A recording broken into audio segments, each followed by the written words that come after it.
being here today. I'd like to start off by asking you, the audience, a simple question. Was there anyone who constantly contributed to your life, and you didn't realize it until the last day? While you think of it, let me share an old bedtime story with you that I heard when I was small.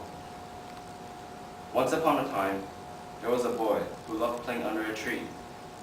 The tree was very tall and big, and every year it would produce many apples. Sometimes the boy would climb up and pick a fruit to eat. During hot weathers, he would lay under it and take a nap. He would also reach for the tree when he was bored. And so the tree learned to love this boy as much as a young fellow loved the tree. As time passes by, the boy grows and no longer plays near the tree. After a few years, the boy, who was now a teenager, returns back. The tree sees the teenager and said, "I have not seen you for a long time. Are you here to play with me again?" The boy answers, "I'm a big boy now. I need to study and go to school. But I don't have the money to pay for school fees." The tree replies, "I'm sorry, but I can't give you money. But you can pick the apples off me and sell them in the market." And so the boy happily takes the tree's apples and sold them and was able to pay for his education. This would continue until he had finally finished school and didn't need to pay for his fees anymore. He stopped returning to the tree. A few years later, the teenager becomes an adult and visits the tree again. At this time, the tree was getting old. It sees the young adult and says, "I missed you. Can you play with me again?" The adult replies, "I'm all grown up now. I need to start my own family and open up a business overseas.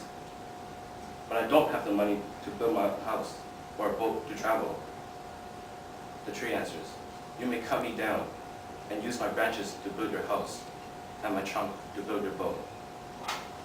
And with the help of the tree, the adult was able to build his own house and run a business in another country.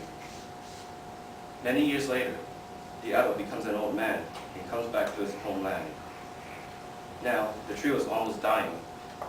It has lost all its fruits, its branches, and its trunk. The old man visits the tree again. The tree sees him and says, "You haven't come back for a long time. I missed you. I'm sorry, I can't produce apples for you to eat. I don't have any more branches for you to build your house. I have no trunk for you to build a boat. I am dying soon. Will you still play with me?" The old man cries and says, "Throughout my life, I have come to realize that the most precious thing to me was not my education, my house, my boat, or even my career. It was you. I promise never to leave you ever again."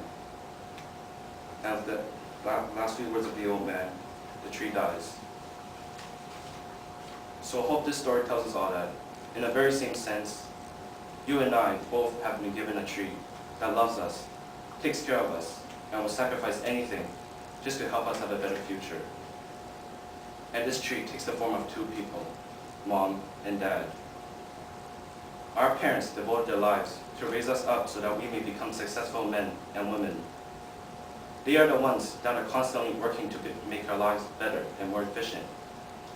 They are the reason why we are all gathered here around today. However, have we, as their children, ever given back something in return?